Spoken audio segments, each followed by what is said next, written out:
can pick up Castro for DevQ at this point in time. But I must say, J3X Inferno, not very versatile with their draft. Even in the previous game itself, they banned out the Idris, they banned out the Cruel. Maybe these are heroes that they do not want to go up against. But all in all, I would prefer if they actually adopt their draft accordingly, especially to the first game. They didn't quite lose out in the first game in that of the early part of the game. But honestly, in the later part, they just did not have an answer to DevQ whatsoever. So hopefully they would learn. But unfortunately, they will just settle for that Cruel and Idris. But a very interesting pickup coming out from the side of J3X Inferno, and that would be the pickup of Sky. Yeah, you said their draft was very similar but very different with that Sky pick, and I hope it's Weapon, because Weapon Sky actually does really well against Kestrel. You can dodge all the Glimmer shots, but it's going to be another CP Sky. So lane Weapon Glaive is reasonably good against Kestrel. Early game, you can land every afterburn without question pretty much, because your afterburn does a little bit of damage when you pass through Kestrel, and so that'll be an easy punt back. And I think a last pick here, obviously they could just go Celeste again, and there's no reason not to. Sky is not fantastic against Celeste. It's not a particular counter pick, but I think going Celeste would be a really good comfort pick. And there's for me, it's a pretty simple decision, because the comp worked in the last game, and you're not countered by Sky, and so it's just a skill matchup, which I think they could win. Yep, it's either Celeste or they can, if they are, very adventurous, in which we saw they are when they picked up Reza yesterday. So hopefully we get to see an Ozo. Ozo is one of those heroes that I really want to see coming out, and especially going up against the Sky when you are so mobile. I think it is a rather applicable pickup. They can settle for Celeste. They have got a siege potential since they banned out the Scarf. Means they own the other mage, and they can just run it similarly to the previous comp. And on top of that, they have got the Lyra for the extra sustain. But Lyra, Ozo, and Cat, all in all, I think that the Weapon Black Feather, it's... Wait. We are going to see a Crystal Black Feather and a Weapon Kestrel. So that's a very interesting decision. Bluxty going on the Weapon Kestrel. I think Weapon Kestrel is quite smart in this comp, because CP Kestrel just would have a really tough job of poking with a Black Feather, because Black Feather's all about engage, CP Kestrel is all about poke, and so those two heroes don't really synergize well, whereas Weapon Kestrel and CP Black Feather have very similar ranges, with Weapon Kestrel's basic attack Glimmer Shot, and Black Feather with his Overdriven on point.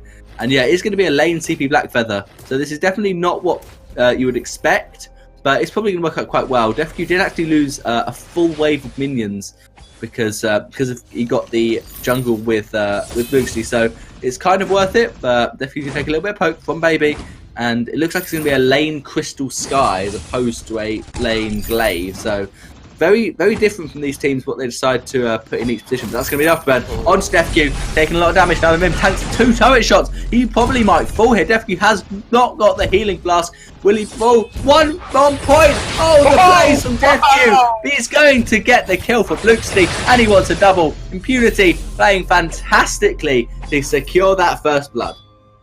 That was definitely a very interesting, or rather impressive play coming out from quarter 4, I must say.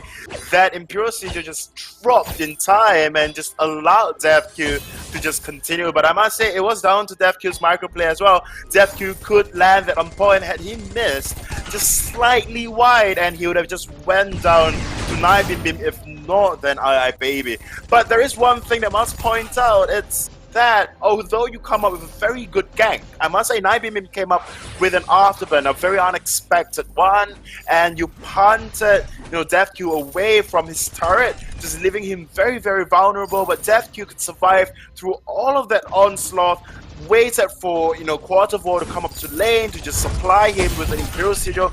It's just very impressive, if you would ask.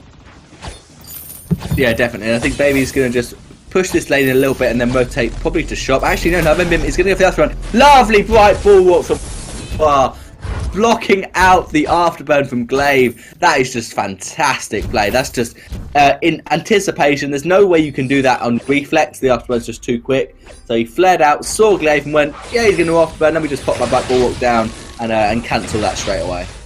Yep, so very good play. All in all, like I said, Impunity's, their micros is good, but one thing to actually watch out for is actually how they move and rotate around the map. Just with one kill at hand, and just look at them, they have got the gold advantage already over to the side of J3X Inferno, and that is one thing that why, you know, Impunity just outshines a lot of teams out there, and it's just based and just down to how they move and rotate around the map itself. Yeah, I think Impunity are certainly looking impressive. J3X need to try and find something to counter this, because Impunity just slowly edging out their gold lead as they a lot earlier than in the first game. And Bluxty gonna get hit by Nabim. Too much damage. Impulse will just keep them away. And I think J3X they're trying something different. Is in they're trying the lane ganks, but it's just not working out too well because Lyra's ready. Lyra knows exactly when Glaive's going to be there, ready to Imperial Sigil, Bulwark, try and keep DefQ alive.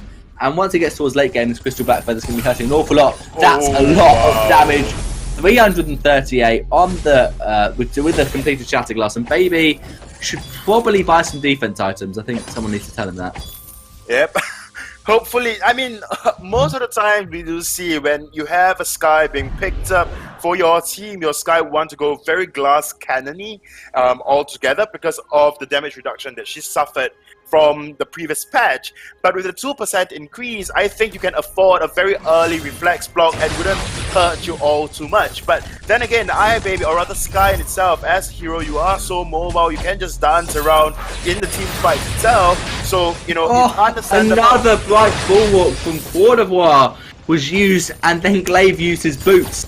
And so he was obviously going to boot sit right after them, but Cote d'Ivoire denied another one. And they didn't actually use the afterburn, so it is available, but he definitely wanted to because boots are now on cooldown. So much damage, and there's going to be the afterburn, going to land. Vainglory able to reposition, secure the kill onto Glaive, but he hasn't got glimmer shots. Going to wait for them. Baby takes the poke, takes the on point, but will get the Vanguard. One shot onto Kahlua, tanking it, and that will be Baby able to survive, but I highly doubt this turret will be able to survive. Wait for the turret to attack a minion, and Impunity juggling turret aggro better than I've seen a couple of other teams do. It is quite hard this patch to actually juggle target aggro effectively. It will target heroes much more aggressively. Yep, there you go. Impunity just showing where the strength lies, and that's the objective taking, and just not allowing the entirety of J3X Inferno to breathe whatsoever. DefQ, however, may be caught up by Nibim, but DefQ will just TP back home safely. Yeah, that is a very greedy port. If Nabim would face check the bush, he home, but greedy ports are always the most fun to watch. Now Lyra's going to rotate up to lane to try turret falling, and DefQ actually taking the backs with Bluxity. This is risky, but it looks like they're not. J3X Inferno is not going to push too hard, so that is a net gold gain for DefQ. But he wants to go in. One shot, one kill does actually land onto Baby. Easy kill secured by the Kestrel. Now Kahlua is going very low. That's a lovely on point to slow. Glimmer shot secures a second kill. Bluxity 4-0, playing extremely well. And he wants to get a triple onto Nabim. It will most likely not be an ace. Afterburn is up, but Nabim's considering afterburning Kestrel aggressively, but he's just going to go defensive, secure the farm, and I'd expect a gold mine taken pretty simply by Impunity. Yep, and there is one thing that I wanted to talk about earlier on. It's that although they did change the role in terms of the type of carry they are, but we must agree on one thing, and that it's because, you know, they are just so very comfortable. We talked about this yesterday. We just continued, just kept saying and going on how comfortable Impunity are on heroes, and I really like the rotations that's coming up from Impunity. They are, although, you know, they are just taking full advantage for the fact that the entirety of J3X Inferno do not have the push like they wanted, or else, you know, with DefQ going to the backs of their backs, J3X Inferno could have easily just pushed this turret, but because of the rotation and Impunity understanding that the entirety of J3X Inferno lack the push, lack the siege potential, they can actually afford to do that. Baby could be in a bad position. Face checking that bush, but a good flare from Kahlua spots them out. Baby taking 400 damage. That's going to be another 400 damage. DefQ to Skye, and Arthur did use the fountain. There's the gauntlet thrown down onto Bluxity. He's going to block his way out. Crucible also was wasted, unfortunately. Not best communication there, and one shot isn't available to finish Baby. Bluxity knows where Baby is, but is far too far away, And DefQ a bit too aggressive. He's now bought himself a reflex block. But he was just dived in on Sky unnecessarily, really. If he'd just waited for Sky to try and deal damage to him, just had to wait on point, and that's an easy kill. And but that is nice. Actually, no shutdown because DefQ didn't have any kills, so not only 200 gold was actually given over to Baby. Yeah, I mean DefQ assisted a lot and did not secure much kills. All the kills just lied on Blue City on that of Castro. I mean, granted, for a Black Feather, a lot of the times you just really want to poke with your on point, and that is about it. You have your burst, you have to wait for your on point to come up, and once you have enough like heart drop stacks on your enemies, then you go in with a feint of heart for the execute. Else, you really just want to be patient and really very much play like a mage, all in all. And here we're going to see a bit of mage poke from DefQ, not quite landing those on points. Baby is trying to dodge as much as he can, probably wants to upgrade his boots to at least travel boots, and that will really help Baby stop getting hit by these glimmer shots and these on points. Bim spots the treant being started. Is he going to steal it? No, tad late, and afterburn was used, so he's just going to back off. Glaive actually only with a tension bow completed and still hasn't got a full breaking point, so 4k gold lead for Impunity means if they fight now, they are in an extremely good position. Again, with Baby now can pick up a broken myth, so we'll be even on items with DefQ. Before that was actually still only had one item, so Impunity possibly wasting an opportunity to fight when they were ahead on items. Yeah, but on top of that as well, in that previous fight that DefQ was taken down, it was really just down to how he rose offensive. He rose offensive into the entire team.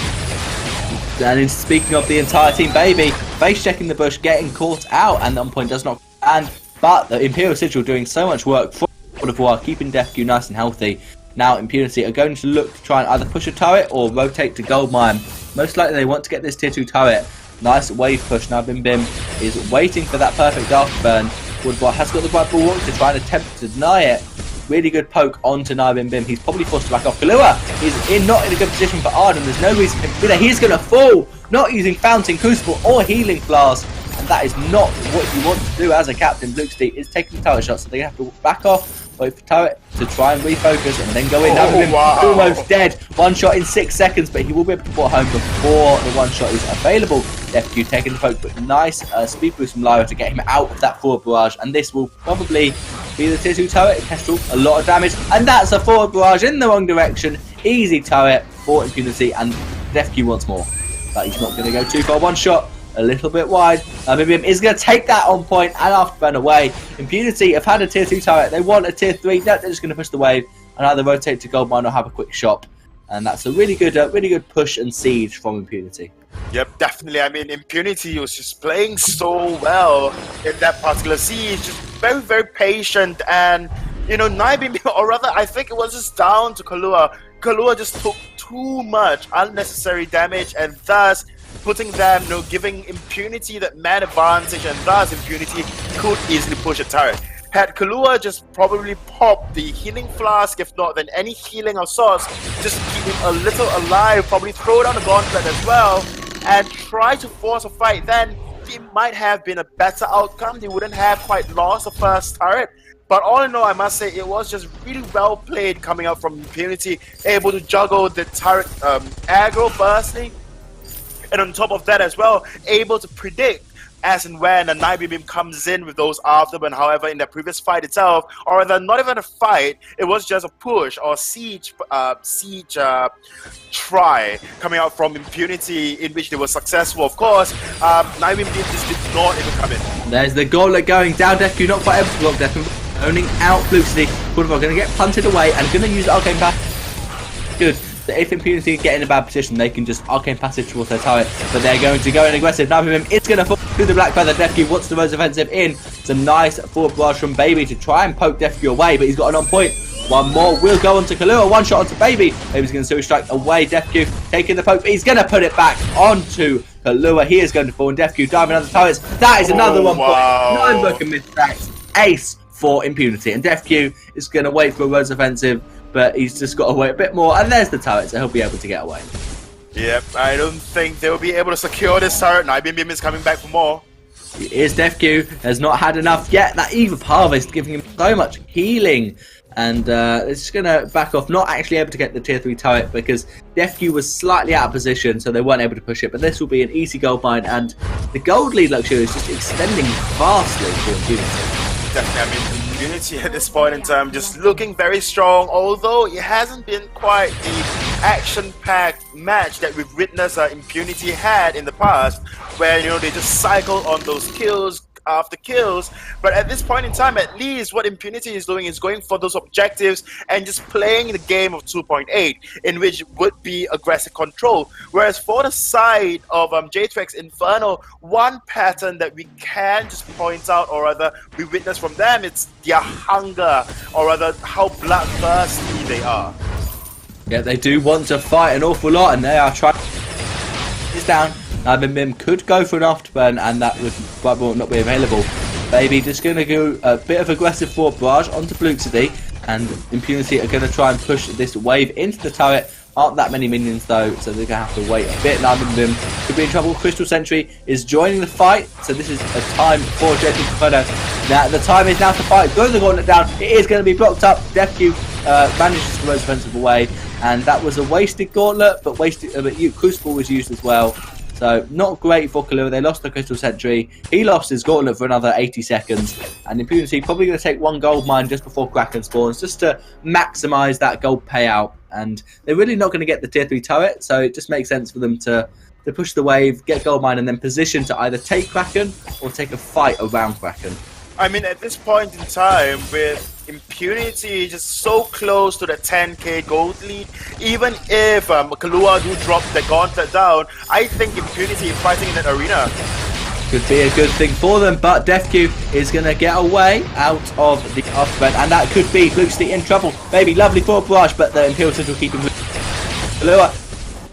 That's an afterburn. DefQ's going to block it up, and he's going to vote defensive through Kalua. Kestrel brings up the kill, and now Baby is the last one left standing. No chance to run away. Double for Black Feather. Ace again for Impunity. And are they just going to push for the win, Luxuria? No, they're probably going to take the Kraken now. Yep, they will definitely go for the Kraken. Oh, no. Well, let's just hold that. They just wanted a sentry for some reason. They decided, sentry going, let's split aggro on these turrets. Glue it up in 3 seconds, but no carry for another 5. Turrets taken down simultaneously-ish. And now Bluxity's onto the Vein Crystal. And another bright bulwark, snaring out Glaive out of his afterburn. And that is a game 2 and the win to Impunity.